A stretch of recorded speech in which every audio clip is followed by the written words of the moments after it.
Mana bunaqa barsetga ko'tarib yuradigan okalarni Xorazmda ko'rsanglar, yo taxtachi bo'lishadi, yo don qurayotgan bo'lishadi. Xullas, pulga yuradigan okalar.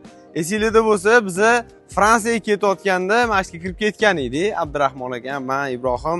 Xullas, Ruskiy les, Belorussiya, Rossiya birinchi qo'l eng sifatli joydan olib kelishadi. Optimni ham sotishadi, donaga ham sotishadi. O'zbekiston bo'yicha любой объемda dastavkalar qilib berishadi. 1 yilda 2000 ta vagon import qilishar ekan. Ob'yom ko'rasizmi? Undan tashqari Toshkentda, Parkentda, Shahrisabzda, Samarqandda, Vodiyda filialligi bor. Okalar birinchi qo'ldan olmoqchimisizlar? Masalan, любой babi o'zbek uchastka qurgisi keladi. Uchastka qurayotgan paytda babi tomini yopadi, ko'p taxta ketadi. Birinchi qo'ldan olmoqchi bo'lsangiz, oka dastavka qilib berishadi. Agar Optimda ishlaydigan, taxta bilan shug'ullanadigan okalarimiz bo'lsa, o'zi bilishadi bularni. Mana profilligi, nomerligi turibdi. Bemalol men nomimdan telefon qilib, xudo xolisa, mana bunaqa barsetkani olib soqqan-soqqa yuraverasiz, oka.